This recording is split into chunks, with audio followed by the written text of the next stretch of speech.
മഞ്ഞയായ principal sir, നമ്മുടെ സ്ഥാപനത്തിന്റെ കാര്യദർശി കൂടിയായ ഉസ്താദ്, PTA പ്രസിഡന്റ്, ബഹുമാന്യരായ രക്ഷിതാക്കൾ, വളരെ നല്ല ഒരു സദുദ്യമത്തിന് വേണ്ടിയാണ് ഇപ്പൊ നമ്മൾ ഒന്നിച്ചിരിക്കുന്നത്.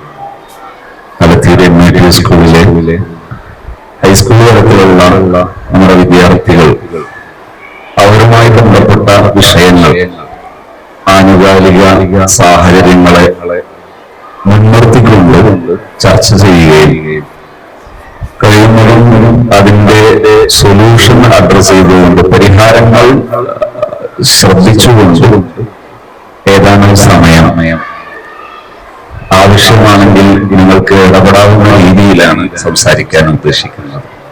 ഏകപക്ഷീയമായി ഒരു ക്ലാസ് എടുക്കുക എന്നതിനേക്കാൾ ഞാൻ സംസാരിക്കുന്നതിന്റെ ഇടയിൽ തന്നെ നിങ്ങൾക്ക് ആർക്ക് വേണമെങ്കിലും ഈ വിഷയസംബന്ധിയായി ഇടപെടുകയും സംസാരിക്കുകയും ഒക്കെ ചെയ്യാം. നമ്മുടെ മക്കൾ അവർ നല്ലവരാണ്. പ്രത്യേകിച്ച് മക്കളുടെ ഏറ്റവും ഊർജ്ജസ്വലമായ പ്രായമാണ് അഡോളസൻസ് ഏജ് എന്ന് പറയുന്നത്. അഡോളസൻസ് ഏജ് എന്ന് പറഞ്ഞാൽ 9 വയസ്സ് മുതൽ 19 വയസ്സ് വരെ എന്നാണ് ഒരഭിപ്രായം. 9 to 19. ഈ 9 മുതൽ 10 വരെയുള്ള വയസ്സ് അവരുടെ ഏറ്റവും ഊർജ്ജസ്വലമായ പ്രായമാണ്, ഏറ്റവും നല്ല പ്രായമാണ്. നല്ല ചിന്തകളും നല്ല പ്രവർത്തനക്ഷമതയും സമർപ്പണ മനോഭാവവും എല്ലാം ഉള്ള പ്രായമാണ് അഡോളസൻസ് പ്രായം.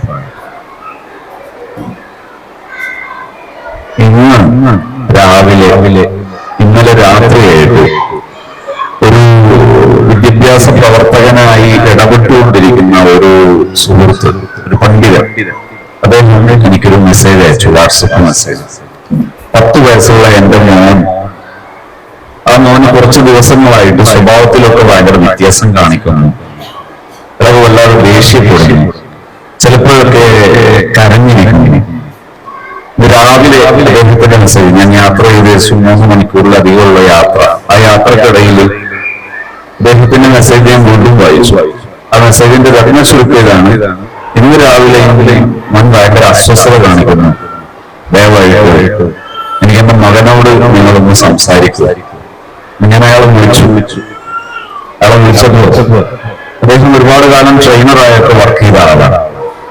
പാരന്റിങ് പോലെയുള്ള ടീച്ചിങ് ഏരിയയിൽ ഒക്കെ വ്യാപകമായി ട്രെയിനിങ്ങുകൾ എടുത്തുകൊണ്ടിരിക്കുന്ന ഒരു ട്രെയിനർ കൂടിയായിരുന്നു.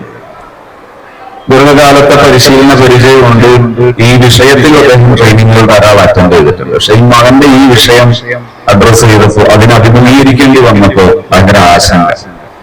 അതിനോട് ചോദിച്ചിട്ട് ഒന്നും മനസ്സിലാകുന്നില്ല.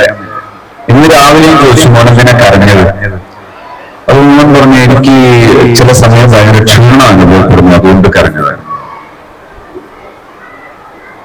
അങ്ങനെ ഏകദേശം അയാൾ സാഹചര്യങ്ങൾ സംസാരിച്ചു കഴിഞ്ഞപ്പോൾ എനിക്ക് മനസ്സിലായി. 5 മിനിറ്റിലധികം അദ്ദേഹം സംസാരിച്ചു. അപ്പോഴേക്ക് കാര്യങ്ങൾ മനസ്സിലായി. അതിന്റെ രത്ന ചുരുക്കം എന്ന് പറയുന്നത്, ഇന്ന് ഇത് ഒരു സംഭവമാണെങ്കിൽ അതുപോലെ സമാനമായി പല സംഭവങ്ങളും നമുക്ക് കാണാം. നേരത്തെ തന്നെ സംസാരത്തിൽ പരാമർശിക്കപ്പെട്ട ഒരു വിഷയമാണ് താമരശ്ശേരിയിലെ ഒരു കുട്ടി കൊല്ലപ്പെട്ട സംഭവം. നമുക്ക് എല്ലാവർക്കും വേദന ഉണ്ടാക്കിയ ഒരു സംഭവമാണ്.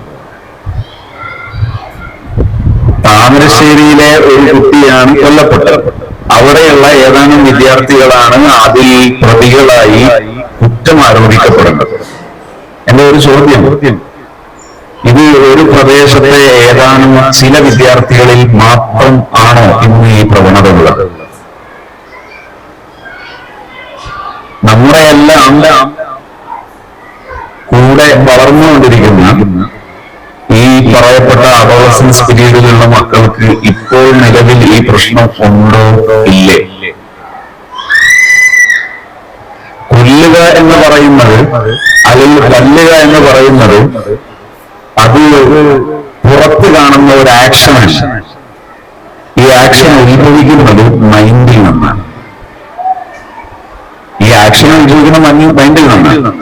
തിരുവനന്തപുരത്തെ ഒരു ചെറുപ്പക്കാരൻ, അല്ലെങ്കിൽ പലയിടങ്ങളിലായി നമ്മൾ കണ്ടു, താമരശ്ശേരിയിൽ തന്നെ ഒരു കുട്ടി സ്വന്തം മാതാവിനെ, ജന്മം നൽകിയ മാതാവിനെ ആ കുട്ടി എന്ത് ചെയ്യുന്നു, വെട്ടിക്കൊലപ്പെടും.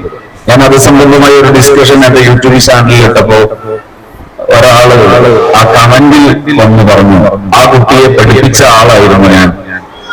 മറ്റൊരാൾ പറഞ്ഞു, ആ പഠിപ്പിച്ച ആള് പറഞ്ഞൊരനുഭവം പറഞ്ഞു. ഈ പഠിപ്പിക്കുന്ന സമയത്ത് ഈ കുട്ടിയോട് ചോദിച്ചു, മോനെ നീ ഇങ്ങനെയൊക്കെ പോവുകയാണെങ്കിൽ നിന്റെ ഉമ്മയെയും നീ കൊലപ്പെടുത്തൂലെന്ന് ചോദിച്ചപ്പോ ആ കുട്ടി അന്ന് മറുപടി പറഞ്ഞു, അതില്ല, എന്റെ ഉമ്മ കൊലപ്പെടുത്തുന്നത് പോയിട്ട് ഉമ്മക്ക് ചെറിയൊരു പ്രയാസം ഉണ്ടാകുന്നത് പോലെ എനിക്ക് സഹിക്കാൻ കഴിയില്ല എന്ന് പറഞ്ഞ കുട്ടിയാണ് പിന്നീട് ഒരു ദിവസം ഈ സ്വന്തം മാതാവിനെ വെട്ടിക്കൊലപ്പെടുത്തിയതിനു ശേഷം അതൊരു അഭിമാനമായി സമൂഹത്തിന്റെ മുമ്പിൽ വിളിച്ചു പറഞ്ഞത്, ജന്മം നൽകിയതിനുള്ള ശിക്ഷയാണ് ഞാൻ നൽകിയത്.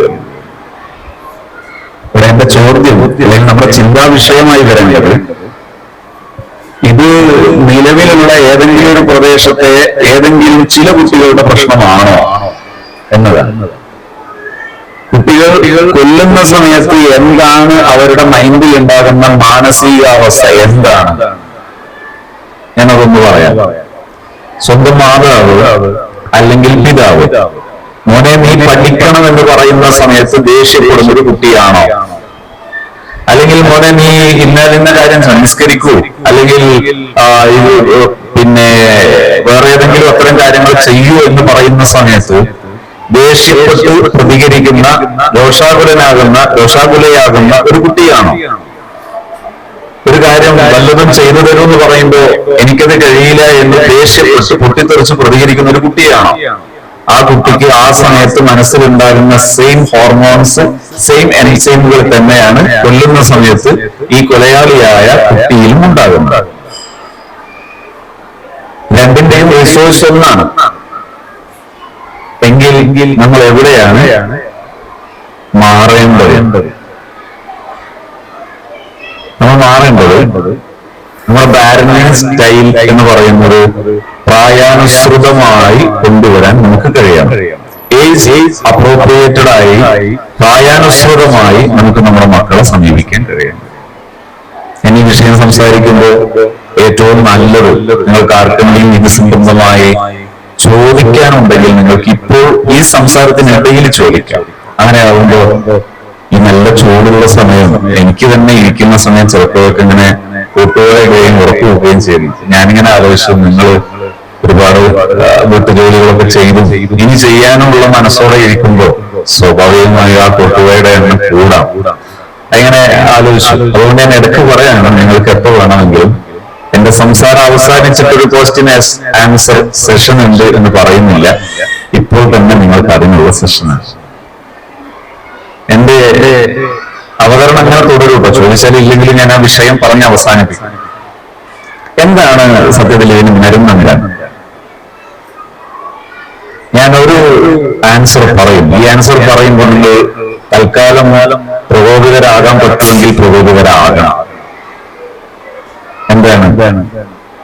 ഒരു ക്ലോക്കിന്റെ സൂചി 3 സൂചിയുണ്ട്. ഒന്ന് മണിക്കൂറിനെ സൂചിപ്പിക്കുന്നത്, മറ്റൊന്ന് മിനിറ്റിനെ സൂചിപ്പിക്കുന്നത്, ഒന്ന് സെക്കൻഡിനെ സൂചിപ്പിക്കുന്നത്. ഈ 3 സൂചികൾ 3 മക്കളാണ്. ഈ 3 സൂചി തൽക്കാലം നിലച്ചു. അവർ നടക്കുന്നില്ല. അവർ ഒരേ സ്ഥലത്ത് തന്നെ നിശ്ചലമായിരുന്നു. നിങ്ങൾ ആ സൂചി പിടിച്ച് കറക്കാൻ ശ്രമിക്കുക. അങ്ങനെ ശ്രമിച്ചാൽ ആ സൂചി പൊട്ടിപ്പോകും. ക്ലോക്കിനെ കുറിച്ച് ഇച്ചിരി അവബോധമുള്ള അവയർനെസ് ഉള്ള ഒരാൾ എന്താ ചെയ്യുക? ഒരു 10 രൂപയുള്ള ഒരു ബാറ്ററി വാങ്ങിക്കൊണ്ടുവന്ന് അതിട്ട് കൊടുക്കും. അപ്പൊ ആർക്കാണ് പ്രശ്നം? സൂചിക്കാണോ? അല്ല. അതിന്റെ പിന്നിലുള്ള ആൾക്ക് ചാർജ് കിട്ടുന്നില്ല. പിന്നിലുള്ള ആൾക്ക് ചാർജ് കൊടുത്താൽ മതി എന്നാണ്. ഇത് ഞാൻ പറയുമ്പോൾ സ്വാഭാവികമായും അവിടെ നിങ്ങൾ കേൾക്കുന്ന ഒരു സ്റ്റേറ്റ്മെന്റ് ഉണ്ട്. അതെന്താ? ഈ എല്ലാ ഫസാദിന്റെയും ഈ എല്ലാ നാശത്തിന്റെയും കാരണം നിങ്ങളാണ് എന്നാണ് നിങ്ങൾ കേൾക്കുക, അല്ലേ? ഞാൻ പറയുന്നത് സൈക്കോളജിയിൽ അപ്ഡേറ്റേഴ്സ് പോസിറ്റീവ് സൈക്കോളജിയിൽ അവിടെ പറയുന്ന സ്റ്റേറ്റ്മെന്റ്, നമ്മുടെ ലോകത്തെ സന്തോഷങ്ങളുടെയും ദുഃഖങ്ങളുടെയും എല്ലാം ഓണങ്ങളാണ്. നമ്മുടെ മക്കളിലെ ഈ വളർച്ചയുടെ എല്ലാം, അത് നന്മയായാലും തിന്മയായാലും, അതിന്റെ പിന്നിലെ യഥാർത്ഥ ശക്തി നമ്മളാണ്. ഒരു സ്റ്റേറ്റ്മെന്റ് കൂടി നിങ്ങൾക്ക് ഉൾക്കൊള്ളാൻ പറ്റിയാലും ഇല്ലെങ്കിലും എന്റെ സമീപകാലത്തെ അന്വേഷണ പഠനത്തിന്റെ പശ്ചാത്തലത്തിൽ ഞാൻ പറയുന്നു, ഒരു കുട്ടി, ആ കുട്ടിക്ക് കിട്ടുന്ന പാരന്റിങ് എന്ന് പറയുന്നത് കൃത്യമായാൽ ആ കുട്ടിയിൽ MDMA അധ്യായം ഓപ്പൺ ചെയ്യപ്പെടില്ല. ഒരു കുട്ടിയിൽ പാരന്റിങ് എന്ന ആ ഒരു പ്രോസസ്, ആ നടപടിക്രമം അത് വിജയകരമായി പൂർത്തീകരിക്കപ്പെട്ടാൽ ആ കുട്ടിയിൽ പ്രണയത്തിന്റെ പേരിൽ ജീവിതം തകർന്നു പോകുന്ന അവസ്ഥ ഉണ്ടാവില്ല. ഒരു കുട്ടിയിൽ പാരന്റിങ് എന്നത് സക്സസ്ഫുള്ളി, പൂർണ്ണമായി വിജയകരമായി പൂർത്തീകരിക്കപ്പെട്ടാൽ ആ കുട്ടിയിൽ പിന്നെ സ്ട്രെസ്ഫുൾ ആയിട്ടുള്ള, മാനസിക പിരിമുറുക്കമുള്ള ഒരു ജീവിതം തുറക്കപ്പെടില്ല. ഇത് ഞാൻ പറയുമ്പോ ഒരു കാലത്ത് ഞാൻ ഇത് വിശ്വസിക്കുന്ന ആളായിരുന്നില്ല. കാരണം കൂട്ടുകാരാണ് കാരണം എന്ന് സമർത്ഥിക്കുന്ന ഒരു പ്രഭാഷകനായിരുന്നു ഞാൻ. ഏകദേശം 10-20 കൊല്ലത്തോളം ഞാനും അങ്ങനെ പ്രസംഗിച്ചിട്ടുണ്ട്, ഞാൻ അങ്ങനെ വിശ്വസിച്ചിട്ടുണ്ട്. ഞാൻ നിങ്ങൾക്ക് ഒരു സാമ്പിൾ പറയാം. ഈ അധ്യയന വർഷം ഞാൻ അഭിമുഖീകരിച്ച ഒരു സാമ്പിൾ. കേരളത്തിലെ ഒരു ടൗണിൽ, നഗരത്തിൽ നടന്നുകൊണ്ടിരിക്കുന്ന ഒരു ഗവൺമെന്റ് സ്കൂളിൽ പഠിക്കുന്ന ഒരു കുട്ടി. ഈ കുട്ടി ഒന്നിലധികം സ്ഥാപനങ്ങളിൽ നിന്ന് പുറത്താക്കപ്പെട്ട കുട്ടിയാണ്. ഡ്രഗ്സുകൾ ലഹരികൾ പലതും ഉപയോഗിക്കപ്പെട്ടതിന്റെ പേരിൽ പിടിക്കപ്പെട്ട കുട്ടിയാണ്. ഈ കുട്ടിയുടെ പിതാവ് ബസ് കണ്ടക്ടറാണ്, മദ്യപിക്കാറുള്ള പിതാവാണ്. മാതാവ് വളരെ പാവപ്പെട്ട, വളരെ സാധുവായ ഒരു മാതാവാണ്. സാമ്പത്തികമായി വളരെ അധോഗതിയിൽ കഴിയുന്ന ഒരു ഫാമിലിയാണ്. ഈ കുട്ടിയുടെ ക്ലാസ്സിലെ അധ്യാപകൻ എന്റെ ഒരു ഹാപ്പി സോൺ ട്രെയിനിങ്ങിന്റെ ഒരു ബേസിക് സെഷൻ കംപ്ലീറ്റഡ് ആക്കിയിട്ടുണ്ടായിരുന്നു. അഡ്വാൻസ് അതിന്റെ ഏകദേശ ഭാഗവും കഴിഞ്ഞിട്ടുണ്ടായിരുന്നു. അദ്ദേഹത്തിന് അതിന്റെ തൊട്ട് മുമ്പത്തെ വർഷം ഒരു സ്കൂളിൽ നിന്ന് ട്രാൻസ്ഫർ, എങ്ങനെയെങ്കിലും കുറച്ച് നാട്ടിനടുത്ത് കിട്ടുമെന്ന് ട്രാൻസ്ഫറിന് കൊടുത്തപ്പോ ഈ നഗരത്തിലേക്കാണ് എത്തിയത്. നേരത്തെ ഉള്ളതിനേക്കാൾ കഷ്ടപ്പാടുള്ള സ്കൂളായിരുന്നു ഈ സ്കൂൾ. ട്രാൻസ്ഫർ പ്രോസസ്സുകൾ പൂർത്തിയാക്കുന്നതിൽ ഇച്ചിരി താമസം ഉണ്ടായതുകൊണ്ട് അദ്ദേഹത്തിന് SSLC ക്ലാസ്സുകളിലെ ഡിവിഷൻ കിട്ടിയത് എല്ലാവർക്കും പ്രയാസമായതുകൊണ്ട് തൽക്കാലം മാറ്റിവെച്ച ഡിവിഷൻ ആയിരുന്നു. പഠനത്തിലും സ്വഭാവത്തിലും ഒക്കെ സ്പെഷ്യാലിറ്റി ഫീൽഡിലുള്ള കുട്ടികൾ, ഞാൻ പറഞ്ഞാൽ അതായിരിക്കുമല്ലോ നിങ്ങൾക്ക് മനസ്സിലാക്കാൻ എളുപ്പം.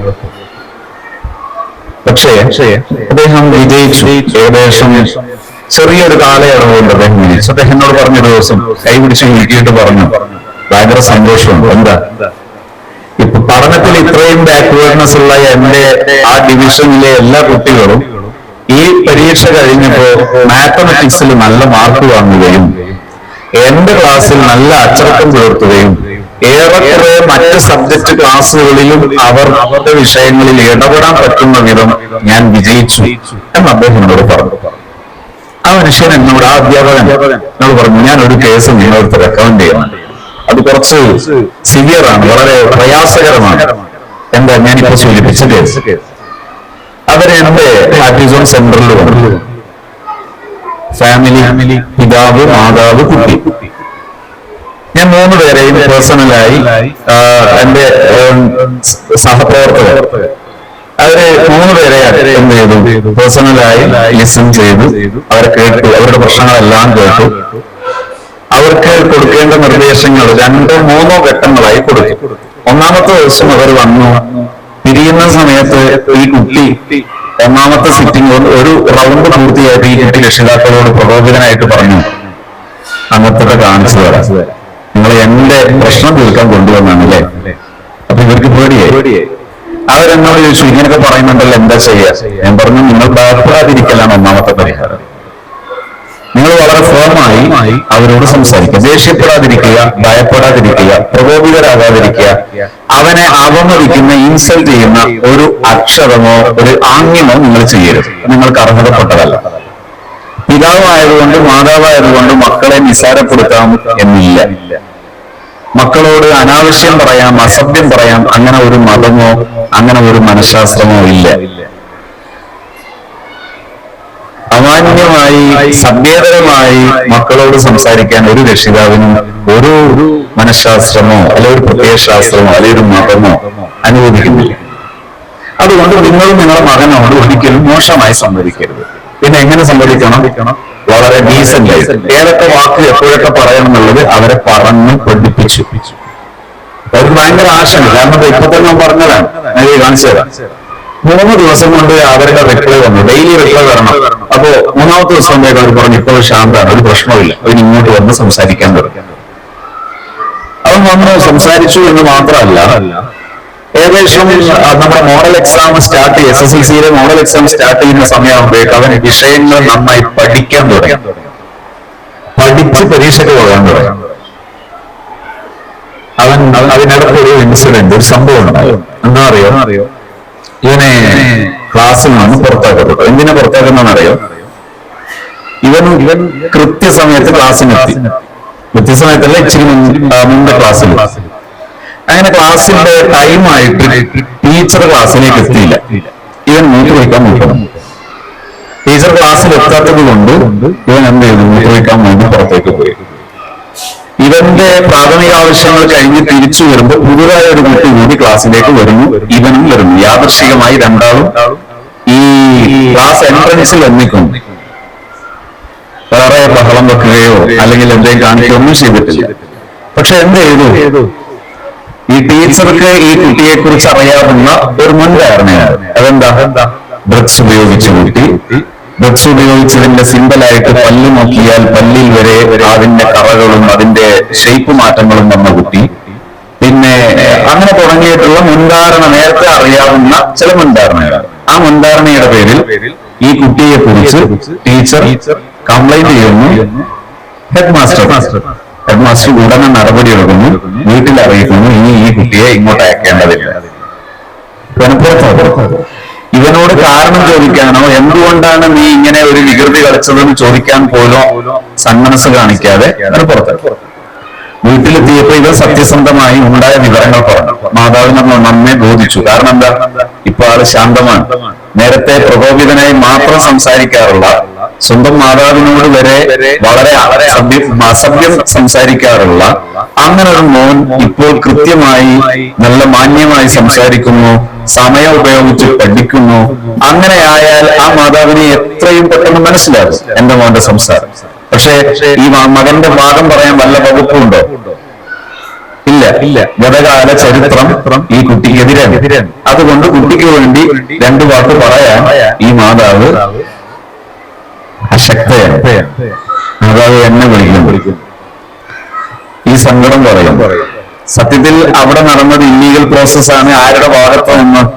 ഉത്തരവാദപ്പെട്ട ഈ സ്ഥാപനത്തിന്റെ അധികൃതരിൽ നിന്ന് നടന്നത്. നടക്കാൻ പാടില്ലാത്തതാണ്.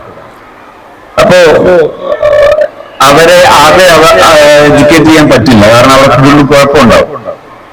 കാരണം സ്ഥാപനത്തെ ഒരിക്കലും നമ്മൾ പ്രതിസ്ഥാനത്ത് നിർത്താതിരിക്കണം പരമാവധി. ഞാൻ അവരോട് പറഞ്ഞു, നിങ്ങൾ ശാന്താകും, പരിഹാരം ഉണ്ടാകും, നിങ്ങളൊന്നും ചെയ്യണ്ട, തൽക്കാലം പ്രശ്നങ്ങൾക്കൊന്നും പോകണ്ട. അവൻ പറഞ്ഞു, ഓക്കെ, ഞാനൊന്നും ചെയ്യുന്നില്ല, ഞാൻ കുഴപ്പത്തിലൊന്നുമില്ല. അങ്ങനെ അടുത്തൊരു ദിവസം ഈ പിന്നെ പ്രധാനാധ്യാപകൻ അദ്ദേഹം മാതാവിനെ വിളിക്കുന്നു. അവരായിട്ട് സംസാരിക്കുന്നതിനിടയിൽ ഈ മാതാവ് ഉണ്ടായ സംഭവങ്ങളൊക്കെ പറയും. അങ്ങനെ കൂട്ടി വരാൻ പറയും. കൂട്ടി വന്നു അയാൾ ചോദ്യം ചെയ്തു. ഈ ഹെഡ് മാസ്റ്റർ ചോദിച്ച എല്ലാ ചോദ്യങ്ങൾക്കും ഞാൻ കൃത്യമായി ഉത്തരം പറഞ്ഞപ്പോൾ അയാൾ ചോദിച്ചു, ഇവൻ എപ്പോഴാണ് ഇതൊക്കെ പഠിച്ചത്? ഇംഗ്ലീഷൊക്കെ വളരെ ഭംഗിയായിട്ട് പഠിച്ചിട്ടുണ്ടല്ലോ, ഇതെപ്പോഴാണ് ഇവൻ ഇത്ര ഉഷാറായത്? അപ്പൊ അയാൾക്ക് ഒരു മനമാറ്റം കുട്ടിയെ കണ്ട. കുട്ടിയെ അവരെടുത്തു തിരിച്ചു. ആ സമയത്ത് തിരിച്ചു വരുമ്പോൾ ഈ കുട്ടി സ്വന്തം മാതാവിനോട് ചോദിച്ചു, അല്ല എന്നെ നന്നാകാൻ ഇവരാരും സമ്മതിക്കൂലേ? ഞാൻ ആലോചിച്ചത് അതല്ല. സത്യത്തിൽ ഒരു കുട്ടിക്ക് എങ്ങനെയാണ് കെയറിംഗ് കൊടുക്കേണ്ടത് എന്ന് അറിയാവുന്ന ഒരു പരിസരം, പാരന്റ്സ് ആൻഡ് ടീച്ചേഴ്സ്, അങ്ങനെ ഒരു സംവിധാനം ഇവിടെ വളർന്നു വരേണ്ടിയിരിക്കുന്നു. അങ്ങനെ ഉണ്ടായിരുന്നെങ്കിൽ ഇങ്ങനെ അനേകം കുട്ടികൾ രക്ഷപ്പെടുമായിരുന്നു എന്നതിന്റെ ഒരു സാമ്പിളാണ് ഞാൻ നിങ്ങളുടെ മുമ്പിൽ പറഞ്ഞത്. ദീർഘകാലം ഡ്രഗ്സിന്റെ കരിയറായി വർക്ക് ചെയ്ത ഒരു കുട്ടി രക്ഷപ്പെടുക എന്ന് പറയുന്നത് നിലവിൽ ഈ ഡി അഡിക്ഷനുമായി ബന്ധപ്പെട്ട് പ്രവർത്തിക്കുന്നവരുടെ മുമ്പിൽ അഭിപ്രായമില്ലാത്തൊരു വിഷയമാണ്. പക്ഷേ MDMA ഉപയോഗിച്ചിട്ട് മാനസിക സമനില തെറ്റിയവർ വരെ ഈ സമീപനത്തിൽ മാറ്റം വന്നത് എന്റെ നേരിട്ടുള്ള അനുഭവമാണ്.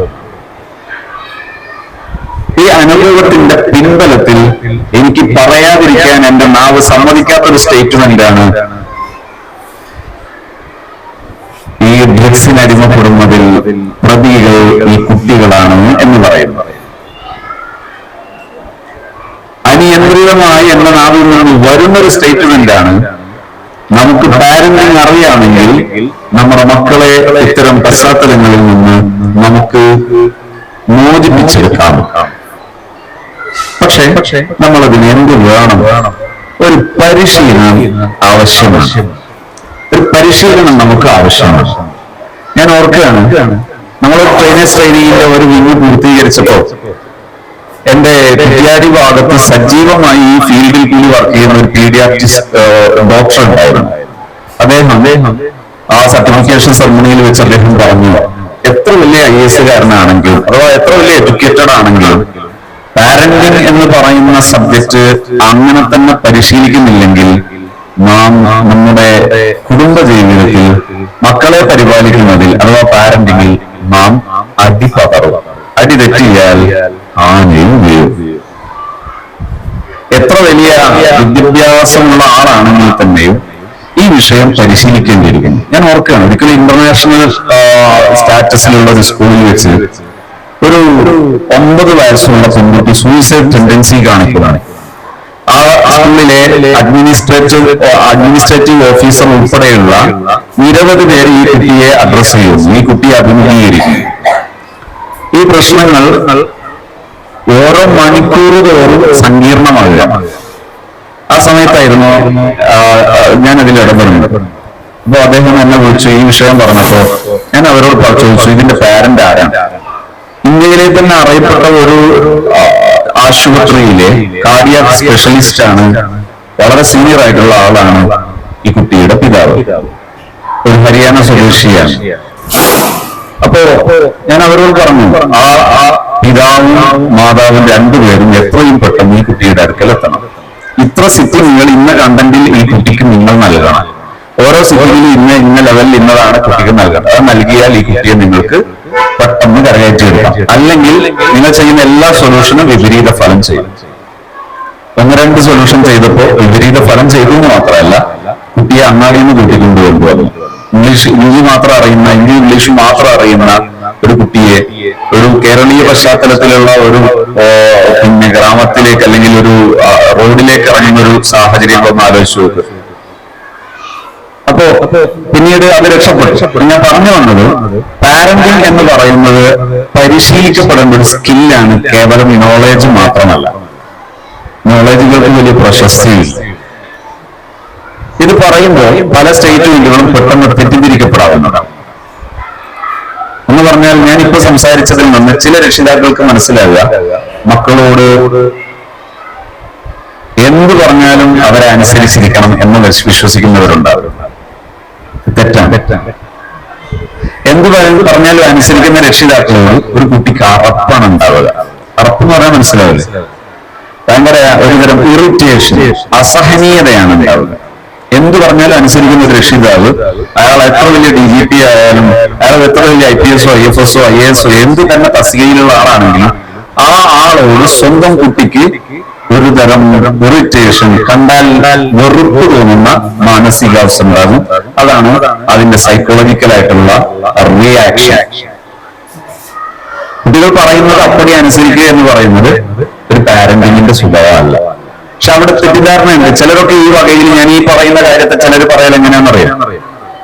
ഒരു കുട്ടി 10 കാര്യം ചോദിച്ചാൽ 7 കാര്യവും കൊടുക്കരുത്, 3 കാര്യം കൊടുക്കാവൂ. ഇതൊരു അജ്ഞതയാണ്. ഞാൻ മുമ്പ് ഇവിടെ സംസാരിച്ചപ്പോൾ ഞാൻ സൂചിപ്പിച്ചിട്ടുണ്ട്. ആ മാനദണ്ഡം ശരിയല്ല. ആ മാനദണ്ഡം ശരിയാണെങ്കിൽ വെക്കേഷനിൽ കുട്ടി തീരുമാനിക്കുന്നു എനിക്ക് 10 പുസ്തകം വായിക്കണം, 3 ചരിത്രം വായിക്കണം, 3 സയൻസ് വായിക്കണം, 3 മാത്തമാറ്റിക്സ് വായിക്കണം, ഒരു തമാശ ഉള്ളത് നർമ്മം വായിക്കണം, 10 പുസ്തകത്തിന്റെ പേര് എഴുതിയിട്ടുള്ളൂ, DC ബുക്സ് പ്രസിദ്ധീകരിച്ചതോ അല്ലെങ്കിൽ അറിയപ്പെട്ട പബ്ലിഷേഴ്സിന്റെ. ഈ പിതാവിന്റെ മനസ്സിൽ വരുന്നുണ്ട് 10 ചോദിച്ചാൽ 7 എണ്ണം കൊടുക്കരുത്, 3 കൊടുക്കാവുന്ന. ശരിയാണ്? അല്ല. ശരി എന്താണ്? നമുക്ക് ഒരു കുട്ടിയെ സപ്പോർട്ട് ചെയ്യാൻ കഴിയുന്ന പരിധിയിൽ നിന്ന് സപ്പോർട്ട് ചെയ്യാം, പറ്റാത്തടുത്ത് നിന്നോ എന്ന് പറയാം. രക്ഷിതാവും കുട്ടിയും തമ്മിൽ ട്രാൻസ്പെറന്റ് ആയിരിക്കണം.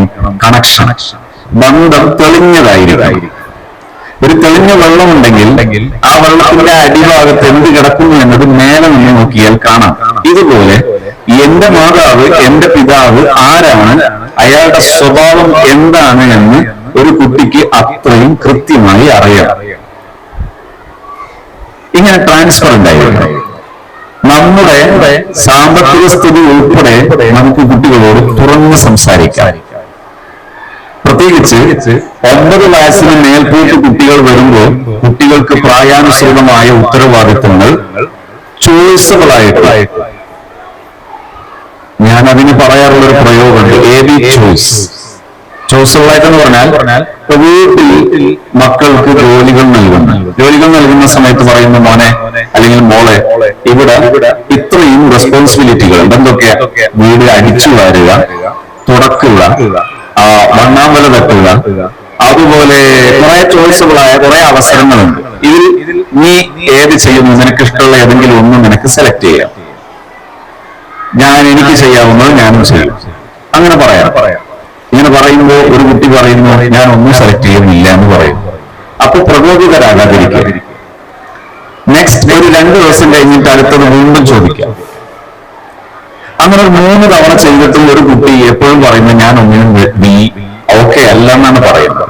എങ്കിൽ നിങ്ങൾ ആ കുട്ടിയുമായിട്ട് ഒന്നിച്ചിരിക്കണം. ഒരു ക്വാളിറ്റി ടൈം. എന്താണ് ക്വാളിറ്റി ടൈം? ക്വാളിറ്റി ടൈമിനെ നിർവചിക്കുന്നത് ഞാൻ നേരത്തെ പറഞ്ഞതുകൊണ്ട് ഞാൻ അത് കൂടുതൽ വിശദീകരിക്കുന്നില്ല. എന്നാലും എപ്പോഴും കേൾക്കാനുള്ള, നമുക്ക് മനസ്സിലാക്കേണ്ട ഒരു സബ്ജക്റ്റാണ് ക്വാളിറ്റി ടൈം. അൺഡിവൈഡഡ് അറ്റൻഷൻ, പൂർണ്ണമായ ശ്രദ്ധ. അതായത് ഉമ്മ ഫോൺ ഉപയോഗിച്ചുകൊണ്ട് പറയാണ്, മോനോട് പറയാനുള്ളതൊക്കെ പറയാൻ ഒരു ഫലം ഉണ്ടാവില്ല. ഉമ്മ വേറെ ജോലി ചെയ്യാണ്, ദോശ ഇടുകയാണ് അല്ലെ ചപ്പാത്തി ഇടുകയാണ്, അതിനിടയിൽ മോളോട് സംസാരിക്കാൻ ഒരു ഇഫക്റ്റും ഉണ്ടാവില്ല. നിങ്ങൾ എന്ത് ചെയ്യണം? അതിനു വേണ്ടി മാത്രം ശ്രദ്ധ കൊടുത്തുകൊണ്ട് നിങ്ങൾ അവരുടെ കൂടെ, മകളുടെയോ മകന്റെയോ കൂടെ ഇരിക്കണം. അതിനോട് ചോദിക്കണം, മോനെ എനിക്ക് ചില കാര്യങ്ങൾ സംസാരിക്കാനുണ്ട്, നമ്മൾ ഒന്നിച്ചിരിക്കുകയല്ലേ? അങ്ങനെ ചോദിച്ചിട്ട് ഒരാൾ ആൻസർ തരുന്നില്ല, വീണ്ടും ചോദിക്കണം. ഇതുപോലെ 3 സമയങ്ങളിൽ 3 സ്ട്രെസ്ഫുള്ളായി നിങ്ങൾ ചോദിക്കണം. എന്നിട്ടും നിങ്ങൾക്ക് ആൻസർ കിട്ടുന്നില്ലെങ്കിൽ നിങ്ങൾ സൈലന്റ് ആകണം. സൈലന്റ് ആകുക എന്ന് പറഞ്ഞാൽ മിനിമം ഒരു 3 ദിവസമെങ്കിലും നിങ്ങൾ ഒരക്ഷരം പോലും നിങ്ങൾ ആ കുട്ടിയോട് സംസാരിക്കാതിരിക്കുക. ഒരക്ഷരം പോലും നിങ്ങൾ സംസാരിക്കരുത്, ഒരു കാരണത്തിനും. അങ്ങനെ നിങ്ങൾ സൈലന്റ് ആകുക. ഈ പ്രോസസ്സ് കംപ്ലീറ്റ് ആകുമ്പോഴേക്ക് എത്ര സിവിയർ ആണെങ്കിലും പ്രശ്നങ്ങൾ പരിഹരിക്കാൻ കഴിയുന്നത് കാണാം. പക്ഷേ ഒരു കാര്യം ശ്രദ്ധിക്കണം, കഴിയുന്നതും ഇത്തരം വിഷയങ്ങളിൽ കൃത്യമായ മെന്ററിങ്ങോടുകൂടെ, ഒരു കോച്ചിങ്ങോടുകൂടെയാണ് ഇത് ചെയ്യേണ്ടത്. കാരണം പരിശീലനം അങ്ങനെയാണ്. നമ്മൾ ഈ സ്ഥാപനത്തിൽ തുടർന്ന് ഉപദേശിക്കുന്നത് ഒരു ഹൈസ്കൂൾ ലെവലിലേക്ക് വരുന്ന സമയത്ത് മക്കളിൽ കണ്ടുവരുന്ന പ്രവണതയാണ് നേരത്തെ ഞാൻ സൂചിപ്പിച്ച വെട്ടിക്കൊള്ളലും. അപ്പോൾ മക്കളുടെ മനസ്സിൽ എല്ലാ മക്കളിലും ഉണ്ടാവുക എന്നുള്ളത് സ്വാഭാവികമാണ്. ആ സമയത്ത് അത് തിരുത്താൻ കഴിയുന്ന ഈ ഭൂമുഖത്തെ ഏറ്റവും വലിയ അധ്യാപകനാണ് പിതാവ്, ഫാദർ മദർ. അവരാണ് ഏറ്റവും ബെസ്റ്റ് ടീച്ചർ, ഏറ്റവും വലിയ അധ്യാപകർ അവരാണ്. അവർ അതിനൊരു പരിശീലനം ലഭിച്ചാൽ ആ പരിശീലനം കൊണ്ട് കൃത്യമായി എടുക്കാൻ പറ്റുന്ന ഒന്നാണ് മക്കളിലെ ബിഹേവിയർ മോഡിഫിക്കേഷൻ, സ്വഭാവ രൂപീകരണം. ഇത് വളരെ പാൽപ്പായസം കണക്കെ മധുരതരമായി നമുക്ക് ചെയ്തു തീർക്കാൻ കഴിയുന്ന ഉത്തരവാദിത്വമാണ്. ഞാൻ വെറുതെ പറയല്ല, ഭംഗി വാക്കല്ല, എക്സ്പീരിയൻസ് ആണ്. ഈ അടുത്ത് ഒരു രക്ഷിതാവ്, നമ്മുടെ മലപ്പുറം ജില്ലയിലെ ഒരു രക്ഷിതാവ് അവര് +2 പഠിക്കുന്ന ഒരു വിദ്യാർത്ഥിയുടെ സ്വഭാവ ദൂഷ്യം കാരണം നമ്മുടെ ഹാപ്പി സോണിന്റെ ഒരു ട്രെയിനിങ് സെഷനിലേക്ക് വരും. അതായത് ഒരു സ്കൂളിൽ ഞാൻ ഇതുപോലെ ഒരു സെഷൻ നടന്നതിന് ശേഷം ആ സ്കൂളിലെ പ്രധാന അധ്യാപകന്റെ നാട്ടുകാരനാണ്, സുഹൃത്താണ്. അയാൾ പറഞ്ഞതാണ് നിങ്ങൾ ഹാപ്പി സോണിന്റെ ആ സെഷനിൽ പങ്കെടുത്താൽ മതി. അങ്ങനെ അദ്ദേഹം മകനെയും കൂട്ടി എന്റെ അടുത്ത് അങ്ങനെ വന്നു ഞാൻ എന്റെ ടീമിൽ ഏതോ ഒരാളാണ് അവരെ അഭിമുഖീകരിക്കുന്നത്. അവരെ കൂടെ ഇരുന്ന് രണ്ടാളെയും കേട്ടു, മകനെയും പിതാവിനെയും കേട്ടു. ഈ പിതാവ് മകനെ കുറിച്ച് ഏതാനും ചില പരാതികൾ, ലവ് അഫെയർ ഉൾപ്പെടെയുള്ള ചില പരാതികൾ പറയുന്നു, സ്വഭാവ ദൂഷ്യം ഉൾപ്പെടെയുള്ള പരാതി പറയുന്നു, പഠനത്തിലെ പിന്നോക്കാവസ്ഥ ഉൾപ്പെടെ പറയുന്നു. മകനെ കേട്ടു, മകന്റേതായ പരാതികൾ പറയുന്നു. ഏകദേശം 4 സെഷൻ ഇരിക്കുമ്പോഴേക്ക് അദ്ദേഹത്തിന് ഗൾഫിലേക്ക് തിരിച്ചു പോകാം. പക്ഷേ 4ാമത്തെ സെഷനിൽ ഇരിക്കുന്ന സമയത്ത് നിറഞ്ഞ പുഞ്ചിരിയോടെ, നിറഞ്ഞ മനസ്സോടെ അദ്ദേഹത്തിന്റെ എക്സ്പീരിയൻസ് പറഞ്ഞു, ഇപ്പൊ ഞാൻ സുരക്ഷിതനാണ്, എന്റെ കുട്ടിയും. ഇപ്പോൾ എന്റെ കുട്ടിയിലെ ആ പ്രണയം ഉൾപ്പെടെയുള്ള സ്വഭാവദോഷം ഉൾപ്പെടെയുള്ള വിഷയങ്ങൾക്കെല്ലാം എനിക്ക് സമാധാനപൂർവമായ പ്രതീക്ഷയുണ്ട്. ഇതാണ് പാരന്റിനെ പരിശീലിക്കുന്നതിന്റെ ഒരു ഉദാഹരണം. നമ്മുടെ സ്ഥാപനത്തിലും NET ആലത്തൂർ സ്കൂളിലും നാം ഉദ്ദേശിക്കുന്നത് ശരിക്കും ഒരു സ്കൂൾ സംവിധാനം എന്ന് പറയുന്നത് ഗ്ലോബലി വാല്യൂഡ് ആയിട്ടുള്ള ആഗോളാടിസ്ഥാനത്തിൽ നിലവാരമുള്ള എഡ്യൂക്കേഷൻ സിസ്റ്റം എന്ന് പറയുന്നത് ഒരു വിദ്യാഭ്യാസ സ്ഥാപനത്തിൽ ഒരു കുട്ടി പഠിക്കുമ്പോൾ ആ കുട്ടിയുടെ വീട്ടിലെ സാഹചര്യം ഉൾപ്പെടെ ഡ്രൈവ് ചെയ്യാൻ പറ്റുന്ന, കൺട്രോൾ ചെയ്യാൻ പറ്റുന്ന, അല്ലെങ്കിൽ അവരെ കൂടി ഹെൽപ്പ് ചെയ്യാൻ പറ്റുന്ന, അവർക്ക് കൂടി ഒരു ഹെൽപ്പ് കൺട്രോൾ സിസ്റ്റം ആകാൻ പറ്റുന്ന ഒരു ഹബ്ബാണ് എഡ്യൂക്കേഷൻ ഇൻസ്റ്റിറ്റ്യൂട്ട്, വിദ്യാഭ്യാസ സ്ഥാപനം. ആ ലെവലിലേക്ക് ഉയരാൻ എനിക്ക് ഏറെ സന്തോഷം തോന്നിയത് ഞാൻ ഈ പ്രൊജക്റ്റുമായി സ്കൂളുമായിട്ട് സഹകരിക്കാൻ തന്നെ എനിക്ക് ഏറ്റവും മനസ്സ് തോന്നാനുള്ള കാരണം, സാധാരണഗതിയിൽ ഇത്തരം ഒരുപാട് സ്കൂളുകൾ എനിക്കറിയാം.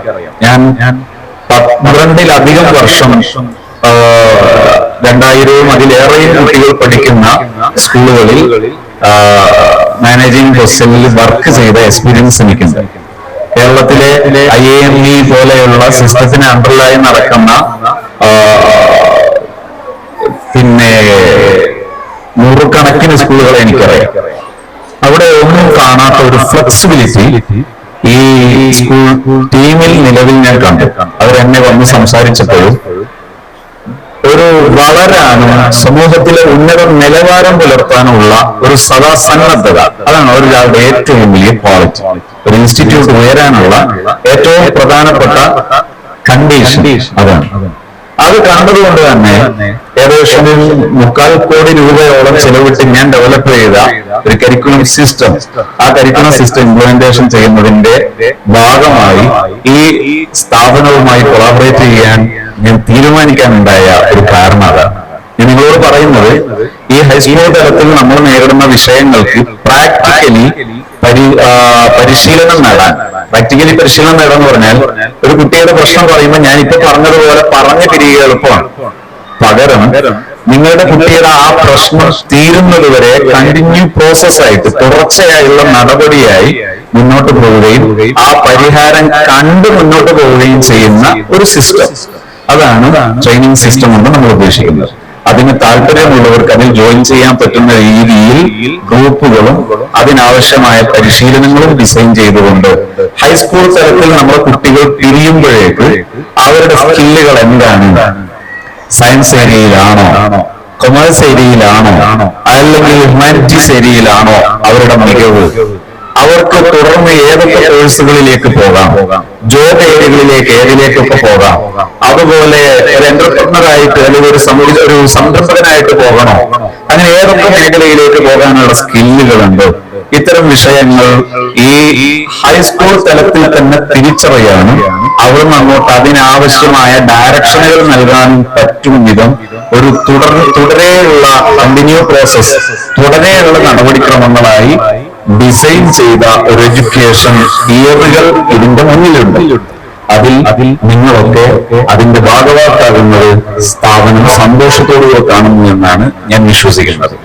എന്റെ പ്രിയപ്പെട്ട രക്ഷിതാക്കളോട് എനിക്ക് ഈ സമയത്ത് പറയാനുള്ളത്, നമ്മുടെ മക്കളുടെ വിഷയത്തിലെല്ലാം 99% ഇന്ന് രക്ഷിതാക്കൾ അനുഭവിക്കുന്ന പ്രയാസങ്ങളാണ് അനുസരിക്കാതിരിക്കുന്നത്. അവർ പെട്ടെന്ന് രോഷാകുലരാകുന്നു. പെട്ടെന്ന് പൊട്ടിത്തെറിയുന്നു, അവർ മൂല്യങ്ങളെ അവഗണിക്കുന്നു.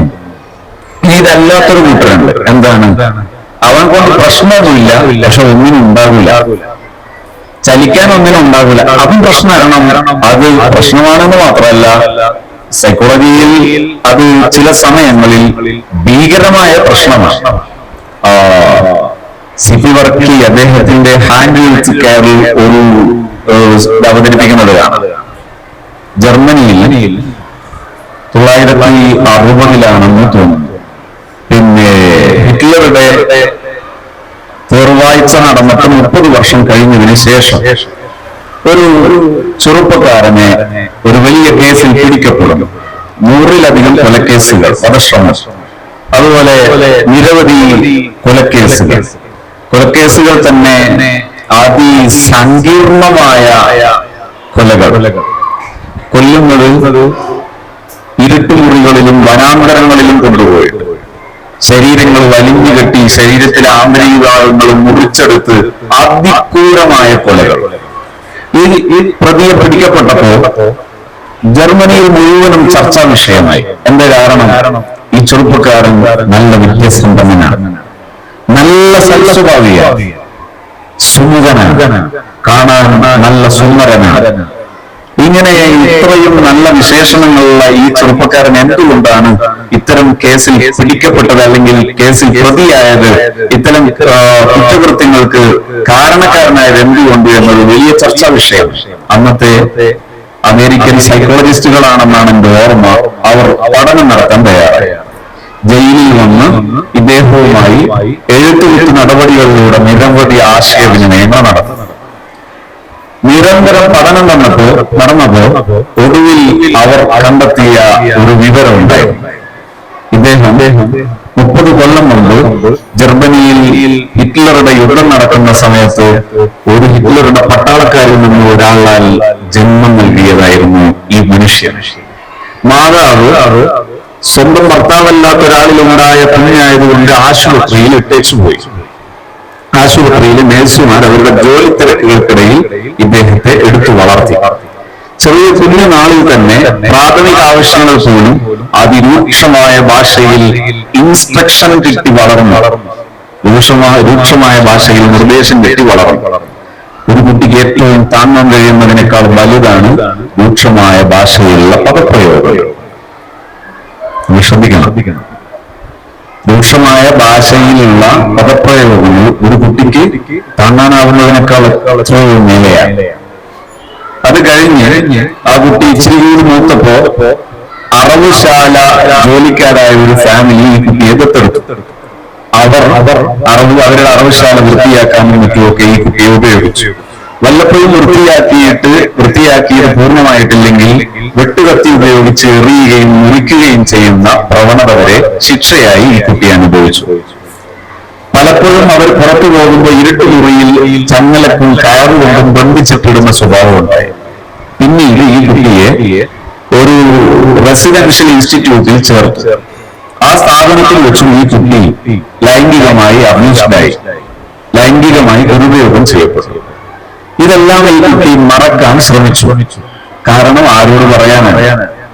തന്റെ കാര്യങ്ങൾ ഏറ്റെടുക്കാനോ തനിക്ക് വേണ്ടി അഡ്വക്കേറ്റ് ചെയ്യാനോ തനിക്ക് വേണ്ടി വാദിക്കാനോ ആരും ഇല്ലാത്തത് കൊണ്ട് തന്നെ ഈ ചെറുപ്പക്കാരൻ മുൻപ് വളർന്നു. ഈ വളർന്ന വേദനകളെല്ലാം അദ്ദേഹത്തിന്റെ മൈൻഡിലെ ആ ചെപ്പുകളിൽ വൃത്തിയായി സൂക്ഷിച്ചു, അഥവാ അഡ്ജസ്റ്റ് ചെയ്ത് വെച്ചു. ഈ അഡ്ജസ്റ്റ് ചെയ്ത മെമ്മറികൾ അദ്ദേഹത്തിന്റെ അഡൽട്ട് ഏജിലേക്ക് വന്നപ്പോ മൈൻഡിൽ നിന്ന് തിളച്ചു പൊങ്ങി വന്നു. അദ്ദേഹം അറിയാതെ പലപ്പോഴും കുറ്റകൃത്യങ്ങളിലേക്ക് അദ്ദേഹം വിധേയരാകും. കുട്ടിക്കാലത്ത് അദ്ദേഹത്തിന്റെ ചൈൽഡ്ഹുഡിൽ അദ്ദേഹം അഭിമുഖീകരിച്ച മുഴുവൻ പ്രശ്നങ്ങളും താതാത്മ്യപ്പെടുന്നു അദ്ദേഹത്തിന്റെ മൈൻഡിൽ. താതാത്മ്യപ്പെട്ട ആ ഒരു ആക്ഷൻ അദ്ദേഹത്തിന്റെ അഭിസംബോധിതരോട് കാണിക്കുന്നു. ഇങ്ങനെ നിരവധി കുറ്റങ്ങൾ ചെയ്യും.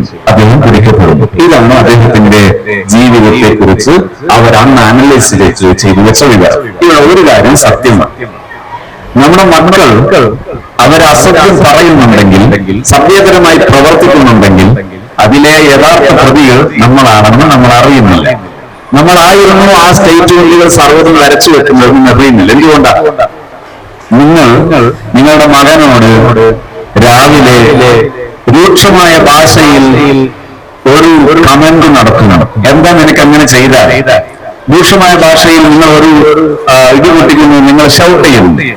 ഒരു ഷൗട്ടിങ് ഒരു കുട്ടിയുടെ മൈൻഡിലേക്ക്, പ്രത്യേകിച്ച് അൺകോൺഷ്യസ് മൈൻഡിലേക്ക് ചെല്ലുന്നത് സ്റ്റേറ്റ്മെന്റ് ആയിട്ടാണ്, പ്രസ്താവനകളായിട്ടാണ്. എന്താണ് പ്രസ്താവന? യു ആർ ബാഡ്, നീ മോശക്കാരനാകുന്നു എന്ന സ്റ്റേറ്റ്മെന്റ് ആണ് സബ് കോൺഷ്യസ് രജിസ്റ്റർ ചെയ്യാൻ പോകുന്നത്. നിങ്ങൾ മക്കളോട് മോശമായി പെരുമാറുമ്പോൾ ആ മക്കളുടെ മനസ്സിൽ നിരവധി ലക്ഷക്കണക്കിന് സ്റ്റേറ്റ്മെന്റുകളായി അത് എഴുതപ്പെടും.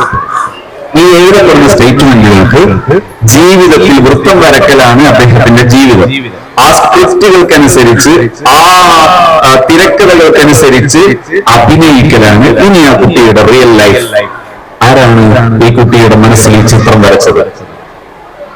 ഒരു മാതാവ്, ഒരു പിതാവ് അവരുടെ റോളിൽ വരാൻ കഴിഞ്ഞാൽ ഒരു ഫ്രണ്ടിനും അതിന്റെ മേലെ അത്രയും സ്ട്രെങ്ത് ഉള്ള ഒരു ലൈൻ വരയ്ക്കാൻ കഴിയുന്നവർ ഈ ഭൂമുഖത്തില്ല.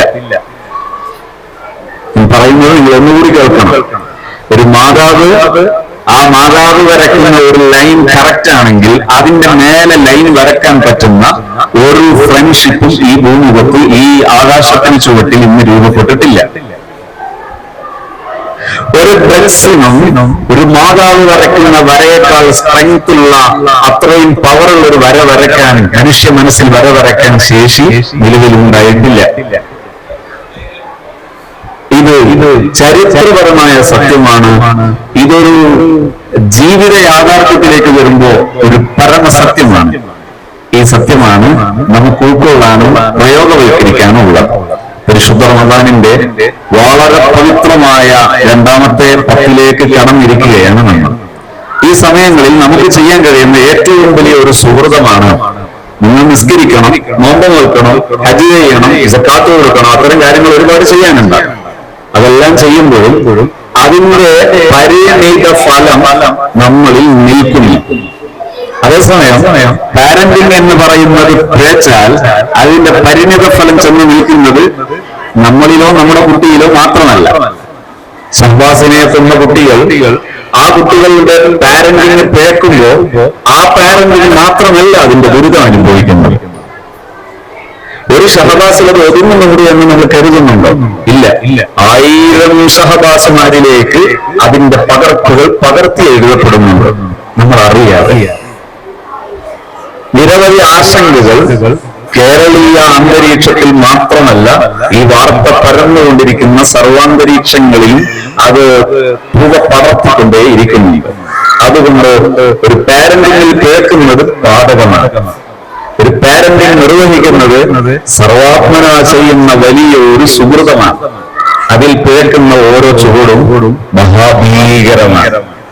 ആ ഭീകരമായ തെറ്റുകളിലേക്ക് പോകുന്നതിന് മുമ്പ് നമുക്ക് ഈ നല്ല സദസ്സിൽ വെച്ച്, നല്ല നിമിഷത്തിൽ, ഈ നല്ലൊരു മുഹൂർത്തത്തിൽ നമുക്ക് ചിന്തിക്കാനും നമുക്ക് പ്രവർത്തിക്കാനുള്ളതാണ് പാരന്റിങ്. എങ്ങനെ, എന്തൊക്കെയാണ് പാരന്റിങ് നമുക്ക് ചെയ്യാനുള്ളത്? അതിൽ ചുരുക്കം വരെ എപ്പോഴും ഒന്ന് തന്നെയാണ്: മക്കളെ സ്നേഹിക്കുക, മക്കളോട് പെരുമാറാനുള്ള പെരുമാറ്റ രീതികൾ പരിശീലിക്കുക, മക്കളെ വളരെ മാനമായി സമീപിക്കുക, മക്കളിലുള്ള തെറ്റുകൾ തിരുത്താൻ നിരന്തരം നാം പഠിക്കുക. പലപ്പോഴും നമ്മുടെ മക്കളെല്ലാം യുണീക്ക്, എവരിവൺ ഈസ് യുണീക്ക്, മക്കളെല്ലാം വ്യത്യസ്തരാണ്. ആ വ്യത്യസ്തരായ മക്കളുടെ പെരുമാറ്റങ്ങൾ വ്യത്യസ്തമാണ്, അതിന്റെ പരിഹാരവും വ്യത്യസ്തമാണ്. ആ വ്യത്യസ്തമായ പരിഹാരങ്ങളിലേക്ക് നമുക്ക് സന്ദർഭോചിതമായി കടന്നു ചെല്ലാം. നിങ്ങളൊക്കെ അത്തരം നന്മക്ക് വില്ലിങ് ആയതുകൊണ്ടാണ് ഇത്രയും ചൂടുള്ള സമയം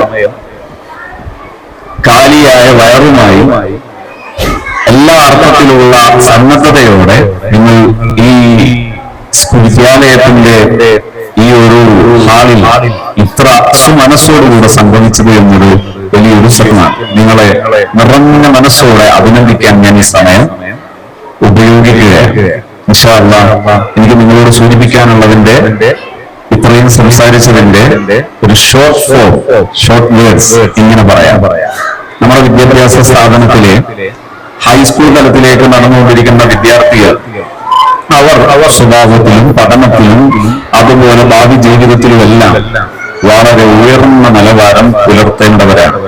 അതിനുവേണ്ടി പ്രവർത്തിക്കേണ്ടത് നാം പ്രധാനപ്പെട്ട 2 എലമെന്റ്സാണ്: വിദ്യാലയവും അതുപോലെ രക്ഷിതാക്കൾ. ഈ 2 എലമെന്റ്സും ഇപ്പോൾ സന്നദ്ധത അറിയിക്കാൻ പറ്റുന്ന ഒരു പ്രധാനപ്പെട്ട ഒരു മൊമെന്റായി ഈ സമയം ഉപയോഗിക്കുന്നു. ഇനി ഒരു കാര്യം കൂടി നിങ്ങൾക്ക് വേണ്ടി ചെറിയ സമയം കൊണ്ട് സംസാരിച്ച് ഞാൻ എന്റെ സംസാരം അവസാനിപ്പിക്കും. ഒരു 10 മിനിറ്റ്. ഇതിന്റെ ഇടയിൽ നിങ്ങൾക്ക് ചോദിക്കട്ടോ. ഞാൻ ആദ്യം സമയം ഉപയോഗിച്ചത് അതുകൊണ്ടാണ്. അവസാനം ചോദിക്കാൻ സമയം കിട്ടിയില്ലെന്ന് തോന്നാതിരിക്കാനാണ് ആദ്യം തന്നെ സമയം അനുവദിച്ചത്. ഒരു മൈക്ക് എക്സ്ട്രാ വെച്ചിട്ടുണ്ട്. ജസ്റ്റ് ഒന്നൊരു വെള്ളം നിർത്തിയാൽ മതി. ഇവിടെ കാണുന്ന രീതിയിൽ മൈക്ക് നിങ്ങൾ എടുത്തെത്തിച്ചത്. വെക്കേഷൻ സമയത്തൊക്കെ മക്കളിൽ ഒരുപാട് പ്രശ്നങ്ങളുണ്ടാകും ഇല്ലേ? വെക്കേഷൻ സമയത്ത് കാണാൻ സാധ്യതയുള്ള ഏറ്റവും വലിയ പ്രശ്നം എന്താ? ഒന്നാണ് ഫോൺ ഉപയോഗം. ഫോൺ ഉപയോഗത്തിന് എന്താ പരിഹാരം? ഫോൺ കൊടുക്കാതിരിക്കുക. ഫോൺ ഉപയോഗത്തിന്റെ പരിഹാരം എന്താ? ഫോൺ കൊടുക്കാതിരിക്കുക. പക്ഷേ ഫോൺ കൊടുക്കാതിരുന്നാൽ 2 കാര്യങ്ങളാണ് ഉണ്ടാകുക. ഒന്ന്, ചിലർക്ക് എന്ത് ചെയ്യും? ബലമായി പിടിച്ചു വാങ്ങും ചിലര്. അത് ഉമ്മമാർക്കാണ് കൂടുതൽ അനുഭവം ഉണ്ടാവുക. ബലമായി പിടിച്ചു വാങ്ങും. ചിലരൊക്കെ കരുതും മക്കൾ ഇങ്ങനെ ബലമായി പിടിച്ചു വാങ്ങുന്നത് അതൊരു അവർ ഉണ്ടാക്കിയത് അല്ല, നമ്മൾ അവരെ പരിശീലിപ്പിച്ചതാണ്. മക്കളെ തല്ലാൻ പരിശീലിപ്പിക്കുന്നത് ആരാ? നമ്മൾ മാത്രം. അല്ലെങ്കിൽ നിങ്ങൾക്കത് പരിഹാരം കാണാൻ കഴിയില്ല. എന്റെ ശരി എന്താണ്? മക്കളെ തല്ലാൻ പരിശീലിപ്പിക്കുന്നത് നമ്മൾ മാത്രമാണ്. നമ്മൾ വിചാരിച്ചാൽ നമുക്കതിന് പരിഹാരം ഉണ്ടാക്കാൻ പറ്റും. എങ്ങനെയാണ് നമ്മൾ പരിശീലിപ്പിച്ചത്? ചെറിയ മക്കൾ ഒരു ദിവസം ഉമ്മാനെ വിളിക്കുന്നു. ഉമ്മ ബ്രഷ് എടുത്തതാ, ഉമ്മ കേൾക്കുന്നില്ല. 3 തവണ വിളിച്ചപ്പോൾ ഉമ്മ കേട്ടില്ല. 4ാമത് ഉമ്മാനെ ഇവന് ഒന്ന് പൊട്ടിച്ചു. അമ്മ എടുത്തു. അപ്പൊ നിങ്ങൾ സൈക്കോളജിക്കലായി നിങ്ങളെ കുട്ടിയെ എന്ത് പഠിപ്പിച്ചു? തല്ലിയാ ഞാൻ കേട്ടോളൂ, നേരാൻ വണ്ണം വിളിച്ചാൽ ഞാൻ കേൾക്കില്ല. ഇത് നിങ്ങൾ പഠിപ്പിക്കുകയാണ്. ഞാൻ പറയുമ്പോൾ ചിലർക്ക് തമാശയായിട്ട് തോന്നും. ഒരു ദിവസം എന്റെ സെന്ററിൽ വളരെ സീരിയസ് ആയിട്ടൊരു ഫാമിലി വരികയാണ്. എന്താ? ഇത്ര ചെറിയ പ്രായത്തിലെ എന്റെ കുട്ടിക്ക് ഭയങ്കര അച്ചടക്കരാഹിത്യം. എന്താ പ്രശ്നം? തീരെ അനുസരണയില്ല. ഞാൻ ചോദിച്ചു, എന്താണ് അനുസരിക്കാത്തത്? വിളിച്ചാൽ തീരെ കേൾക്കുന്നില്ല. അപ്പൊ ഇത് പറഞ്ഞപ്പോ ഞാനിങ്ങനെ എന്റെ മെമ്മറി ഉടനെ റീകോൾ ചെയ്തു. ഇവർ വന്നിട്ട് ഏകദേശം 20 മിനിറ്റ് ഞാൻ എന്റെ ഒരു ജോലിയിലായിരുന്നു. ഈ 20 മിനിറ്റിനിടയിൽ 18ഓളം തവണ എന്ത് ചെയ്യുന്നുണ്ട്? ഈ പാരന്റിനെ ഈ കുട്ടി വിളിക്കുന്നുണ്ട്. ഈ മാതാവ് കേട്ടിട്ടില്ല. ഞാൻ ചോദിച്ചു, കുട്ടി നിങ്ങളെ വിളിച്ചാൽ നിങ്ങൾ കേൾക്കാറുണ്ടോ? ശാന്ത അങ്ങനെയാണ് ചോദിച്ചു. ഇന്ന് ഈ സെഷനിൽ ഞാൻ ഒരാൾക്ക് ഇവിടെ ഇത് തന്നിട്ടുള്ളൂ, അത് നിങ്ങളാണ്. ഇവിടെ ഏകദേശം 18ഓളം തവണ നിങ്ങളെ എന്ത് ചെയ്തിട്ടുണ്ട്? ഈ ഇവിടെ വന്നതിന് ശേഷം കുട്ടി നിങ്ങളെ വിളിച്ചിട്ടുണ്ട്, നിങ്ങൾ കേട്ടിട്ടില്ല. ആരാണ് വിളിച്ചാൽ കേൾക്കരുതെന്ന് പഠിപ്പിക്കുന്നത്? ആരാ? Practically we are teaching them. പ്രായോഗികമായി സൈക്കോളജിക്കലായി നമ്മൾ അവരെ പഠിപ്പിക്കുന്നു. മനഃശാസ്ത്രപരമായി നമ്മൾ പഠിപ്പിക്കുന്നു വിളിച്ചാൽ കേൾക്കാതിരിക്കേണ്ടത് എങ്ങനെ. ഇത്ര ബെറ്ററായിട്ട് മറ്റൊരു സ്കൂളിൽ പഠിപ്പിക്കാൻ കഴിയില്ല. വളരെ പ്രാക്ടിക്കലായിട്ട് ഇതുപോലെ നാം നമ്മളെ മക്കളെ പഠിപ്പിക്കുന്നതാണ് ഫലമായി ചെയ്യാൻ. തല്ലിയാൽ ഞാൻ എന്റെ രക്ഷിതാക്കളോട് പറയുന്നു, നിങ്ങൾ എന്താ ചെയ്യേണ്ടത്? ഒരു കുട്ടിയെയും തല്ലുകൊള്ളാൻ പാടില്ല. ഒരു കുട്ടിയുടെയും തല്ലുകൊള്ളാൻ പാടില്ല. ഒരു കുട്ടിയുടെയും തല്ലുകൊള്ളാൻ പാടില്ല. നോ പറയണം. തല്ലുന്ന സമയത്ത് നോ പറയണം. അവിടെ സുഖിക്കരുത്. കുഞ്ഞുനാളിൽ മക്കൾ തല്ലുമ്പോൾ കൊള്ളാനൊരു സുഖം ഉണ്ടാവും. പക്ഷെ അതേ തല്ലൽ തന്നെയാണ് അതിൽ വലുതാകുമ്പോൾ തല്ല, പിന്നെ സുഖം ഉണ്ടാവില്ല. അന്ന് തിരുത്താൻ കഴിയില്ല, പണി കൂടും. അതുകൊണ്ട് കൊച്ചുനാളിലെ വരക്കുന്ന വര നേരെ വരക്കുക എന്ന പ്രശ്നം ഉണ്ടാവില്ല. കുട്ടികൾ തല്ലൂല, തല്ലാൻ ഈ കൈ പൊങ്ങൂല. ഇത് ഞാൻ വളരെ എന്താ പറയേണ്ടത്, വളരെ സ്ട്രെങ്തൻ ഞാൻ പറയുന്ന ഒരു സ്റ്റേറ്റ്മെന്റ് ആണ്. വളരെ എന്താ പറയാ, ഉറച്ച ഭാഷയിൽ എനിക്ക് പറയാൻ കഴിയുന്ന ഒരു സ്റ്റേറ്റ്മെന്റ് ആണ്. തല്ലാൻ ഒരു കുട്ടിയുടെ കൈയും പൊങ്ങില്ല. ഒരു നോ പറയുന്ന ഉമ്മ എത്ര ശാരീരികമായി ഫിസിക്കലി അശക്തയാണെങ്കിലും ആ ഉമ്മയുടെ മുമ്പിൽ, നോ പറയുന്ന ഉമ്മയുടെ മുമ്പിൽ കൈ എത്ര വലിയ ഭീകരനായാലും ആ കുട്ടിയുടെ കൈ പൊങ്ങില്ല. എത്ര വലിയ അഭ്യാസിയാണെങ്കിലും ഒരു നോ പറയാൻ അറിയുന്ന ഒരു മാതാവിന് നേരെ ആ കൈകൾ പൊങ്ങില്ല. തീർച്ചയായും അങ്ങനെയാണ് പ്രകൃതി, അങ്ങനെയാണ് ഒരു സൃഷ്ടാവ് മനുഷ്യന്റെ സൃഷ്ടിപ്പിനെ സെറ്റ് ചെയ്തിരിക്കുന്നത്. അങ്ങനെ നിങ്ങൾക്ക് കുഞ്ഞുനാളിലെ മക്കളോട് നോ പറയുന്നിടത്ത് മാത്രം നോ പറയാൻ അറിയണം. ആവശ്യമില്ലാതെ നോ പറയും. ചിലരുണ്ട് എന്ത് ചെയ്യുന്നറിയാം, കുട്ടി ഫോൺ കൊടുക്കുക, ഫോൺ ചോദിച്ചു വേറെ ഫോൺ കൊടുക്കും, എന്നിട്ട് പറയാം ഫോൺ കളിക്കില്ല, ഫോൺ കൊണ്ട് കളിക്കില്ല. ആരാ കൊടുത്തത്? എന്നിട്ട് പറയാണ് ഫോൺ കൊണ്ട് കളിക്കുക. എന്താണ് ഈ പറയുന്ന വാക്കിന്റെ അർത്ഥം? ചിലർ പറയും കുട്ടികൾ ഭയങ്കര കളിയാണ്. എന്താണ് ആ പറയുന്നതിന്റെ ഉദ്ദേശം? എന്താ? കുട്ടികൾ കളിക്കണ്ടേ? കുട്ടികളെങ്ങാനും കളിക്കാതിരുന്നാൽ പിറ്റേന്ന് ഡോക്ടർ പോലെ ഒരു കുട്ടി ഒരു ദിവസം തീരെ കളിക്കാതെ ഒരേ ഇരുത്തിയിരുന്ന പിറ്റേന്ന് നിങ്ങൾ ഡോക്ടർ പോലെ. അപ്പൊ കളിക്കരുത് എന്ന് പറയുന്നത്, കളിക്കുന്നു എന്ന് പറയുന്നത് പ്രശ്നമാണോ? അല്ല. നാം എന്ത് ചെയ്യുന്നു? ഉദ്ദേശിക്കാതെ പറയുന്നത് ഉദ്ദേശിക്കുന്നില്ല. ഇത്തരം സ്വഭാവ ദൂഷ്യങ്ങൾ നാം തിരുത്തിയാണ്. മക്കളോട് ഫോൺ കൊടുക്കാതിരുന്നാൽ മക്കൾ ഫോൺ വാങ്ങില്ല, എടുക്കില്ല, ഉപയോഗിക്കില്ല. പക്ഷെ ഇതിനെന്ത് വേണമെന്നറിയോ? ഒരു ട്രെയിനിങ് ബാക്കപ്പ്, ഒരു പരിശീലനം ആവശ്യമുണ്ടാകും. ഒരു പരിശീലനത്തിന്റെ പിൻബലത്തിൽ ചെയ്യാൻ നിങ്ങൾ സന്നദ്ധമാണെങ്കിൽ ഒരു കുട്ടിക്കും ഫോൺ ആവശ്യമില്ല. പിന്നെയുള്ള വലിയൊരു പ്രശ്നമാണ് സോഷ്യൽ മീഡിയ ലിറ്ററേച്ചർ. ആ ലിറ്ററസി കുറവുള്ളതിന്റെ ഒരു പ്രശ്നമാണ്. എന്താ? സോഷ്യൽ മീഡിയ എങ്ങനെ ഉപയോഗിക്കണം എന്നറിയാവുന്ന എത്ര രക്ഷിതാക്കളുണ്ട് എന്റെ കൂട്ടത്തിൽ? ഫോൺ എടുത്താൽ നമ്മുടെ നിയന്ത്രണത്തിലല്ലാതെ അരമണിക്കൂറിൽ കൂടുതൽ ഉപയോഗിക്കുന്നവരുണ്ടോ? നിങ്ങൾ നിരക്ഷരരാണ്. ഈ സോഷ്യൽ മീഡിയ വിഷയത്തിൽ നിങ്ങൾ നിരക്ഷരരാണ്. Phone usage, social media usage എങ്ങനെയായിരിക്കണമെന്ന ഒരു അക്ഷരാഭ്യാസം, അതാണ് നമുക്ക് ആവശ്യം. അത് നമ്മളും നമ്മുടെ കുഞ്ഞുങ്ങളും നേടണം. അത് നേടിയാൽ തീരുന്നതേ പ്രശ്നമുള്ളൂ. എന്താണ് സെർച്ച് ചെയ്യേണ്ടത്?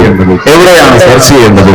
സോഷ്യൽ മീഡിയയിൽ എന്തൊക്കെ ഉപയോഗിക്കാം, എങ്ങനെയൊക്കെ ഉപയോഗിക്കാം? ഇത്തരം കാര്യങ്ങൾ അറിഞ്ഞാൽ ഇന്ന് പലപ്പോഴും നമ്മുടെ കേരളീയ പശ്ചാത്തലത്തിലെ, പ്രത്യേകിച്ച് എന്റെ മുമ്പിൽ ഇരിക്കുന്ന രക്ഷിതാക്കളിലാണെങ്കിൽ പോലും സാമ്പത്തിക ഭദ്രതയുടെ വിഷയത്തിൽ ഒരുപാട് പരാധീനത അനുഭവിക്കുന്നവരാണ് നല്ലൊരു ശതമാനം ഫാമിലീസ്. നമുക്കെങ്ങാനും സോഷ്യൽ മീഡിയ ലിറ്ററസി വിജ്ഞാനം ഉണ്ടായിരുന്നെങ്കിൽ നിഷ്പ്രയാസം ആവശ്യമായ സമ്പാദ്യം ഉണ്ടാക്കാൻ നമുക്ക് കഴിയും. നമ്മുടെ നാട് പുരോഗമിക്കും, നമ്മുടെ സമൂഹം പുരോഗമിക്കും. നമുക്കും സ്വസ്ഥതയുള്ള, സന്തോഷമുള്ള, സമാധാനമുള്ള അന്തരീക്ഷം ഉണ്ടാകും. അതുകൊണ്ട് ഫോൺ യൂസേജ് പറയാൻ എന്താ വേണ്ടത്? ഈ വെക്കേഷൻ വരുന്ന സമയത്ത് അവരുടെ പ്രായാനുസൃതമായിട്ടുള്ള ഉപകരണങ്ങളും പ്രായാനുസൃതമായ ആക്ടിവിറ്റികളും എന്ത് ചെയ്യണം? മക്കൾക്ക് സെറ്റ് ചെയ്ത് കൊടുക്കണം. അവരെ സപ്പോർട്ട് ചെയ്യാൻ രക്ഷിതാക്കൾ പഠിക്കണം. അങ്ങനെ പഠിക്കുകയാണെങ്കിൽ നമ്മുടെ മക്കൾ വളർന്നുകൊണ്ടിരിക്കും. ചെയ്യേണ്ടത്, കുട്ടികൾ എന്ന് പറയുന്നത്, ന്യൂ ജനറേഷൻ എന്ന് പറയുന്നത് ഹൈ ക്വാളിറ്റി ഉള്ളവരാണ്. അവർ 80 സ്പീഡിൽ ഓടുന്നവരാണ്. 80 സ്പീഡിൽ ഓടുന്ന വണ്ടിയെ 40 സ്പീഡുകാർ മുന്നിൽ നിന്ന് നയിക്കരുത്. നിങ്ങൾ പിന്നിൽ നിന്ന് ക്ലാപ്പ് ചെയ്യാൻ പഠിച്ചാൽ മതി, പിന്നിൽ നിന്ന് സപ്പോർട്ട് ചെയ്യാൻ പഠിച്ചാൽ മതി. അല്ലാതെ നിങ്ങൾ മുന്നിൽ നിന്ന് ഓടാൻ ശ്രമിക്കരുത്. രണ്ടു കൂട്ടരും മുട്ടി താഴെ വീഴും. 40 സ്പീഡിൽ ഓടുന്ന ഒരു കോച്ച് 80 സ്പീഡിൽ ഓടുന്ന ഒരു കുട്ടിയെ ഓടി സപ്പോർട്ട് ചെയ്യരുത്. രണ്ടാളും വീഴും. കോച്ചും വീഴും, കുട്ടിയും വീഴും, അപകടത്തിലാവും. കോച്ച് ചെയ്യേണ്ടത് കാലിങ്ങനെ വെക്കണം, മറ്റത് ഇങ്ങനെ വെക്കണം, അപ്പ് പറഞ്ഞു കൊടുക്കണം, കൈ അടിച്ചു കൊടുക്കണം, സപ്പോർട്ട് ചെയ്ത് കൊടുക്കണം. കറക്ഷൻ ആവശ്യമുണ്ടെങ്കിൽ എവരിവെയർ, എവിടെയെങ്കിലും ഒരു കറക്ഷൻ ആവശ്യമുണ്ടെങ്കിൽ പറഞ്ഞു കൊടുത്താൽ മതി. ഇന്നയിടത്ത് ഇന്ന കറക്ഷൻ ഉണ്ടായാൽ മതി എന്ന് പറഞ്ഞു കൊടുത്താൽ മതി. ഭംഗിയായിട്ട് ഓട്ടം വിജയിക്കും. ഇത് ഒരു പരിശീലനത്തിന്റെ അടിസ്ഥാനത്തിൽ ചെയ്യേണ്ട ഒരു മാറ്ററാണ്. ഞാൻ തൽക്കാലം അത് താത്വികമായി പറയുമ്പോൾ ചെറിയൊരു അകൽച്ച ഉണ്ടാകും, ചെറിയൊരു ഡിസ്റ്റൻസ് ഉണ്ടാകും. അതൊന്ന് പ്രായോഗികമായി പറയാനും കേൾക്കാനും സംവദിക്കാനും തയ്യാറായാൽ ആശങ്കകൾ തീരുകയും മക്കളിൽ പ്രായോഗികമായി പരിഹാരം കൊണ്ടുവരാനും കഴിയും. ഞാൻ പറയുന്ന എല്ലാ വിഷയങ്ങളും പ്രാക്ടിക്കലി പരിശീലിച്ചത് മാത്രമേ പറയുള്ളൂ. സാങ്കല്പികമായ ഒരു വർത്തമാനം പറയില്ല. ഞാൻ പ്രയോഗിച്ച് റിസൾട്ട് കണ്ട വിഷയങ്ങൾ മാത്രമേ ഞാൻ സെഷനുകളിൽ പറയാറുള്ളത്. അതുകൊണ്ട് നിങ്ങളോട് ഇത്രയും സമയം എന്നെ കേൾക്കാനും ഈ വലിയൊരു ലക്ഷ്യത്തിന് വേണ്ടി ഒരുമിച്ച് കൂടാനും മനസ്സ് കാണിച്ചതിന് പ്രത്യേകിച്ച് സന്തോഷം അറിയിക്കുന്നു. അതുപോലെ നമ്മുടെ സ്ഥാപനത്തിൽ ഈ നല്ല ഒരു സംരംഭവുമായി ബന്ധപ്പെട്ട് മക്കളെ ഉയരങ്ങളിലേക്ക് കൊണ്ടുപോകാൻ അതിനുള്ള ഒരു തയ്യാറെടുപ്പോടുകൂടെയുള്ള ഒരു സെഷൻ, ആ സെഷനിൽ പങ്കെടുത്ത് സമയം ചെലവഴിച്ചതിന് നിങ്ങളെ എല്ലാവരെയും ഒരിക്കൽ കൂടി അഭിനന്ദിച്ചുകൊണ്ട് ഞാൻ എന്റെ സംസാരം ഇവിടെ നിർത്തുന്നു. ഇപ്പോൾ ചോദിക്കാൻ ആർക്കും വേണമെങ്കിൽ സംശയങ്ങൾ ചോദിക്കാം. നിങ്ങൾ പല രീതിയിൽ സംശയം ഉണ്ടാവും. മക്കളുടെ വിഷയത്തിലൊക്കെ ആശങ്ക പറയാനുള്ളവരുണ്ടാവും. ധൈര്യമായിട്ട് ചോദിച്ചതില്ലെങ്കിൽ ആരെയും ചോദ്യം ചെയ്യുന്നില്ല. നിങ്ങൾ സ്വമനസ്സ സന്തോഷത്തോടു കൂടെ ചോദിക്കാൻ പറ്റുന്നവർ കേൾക്കും.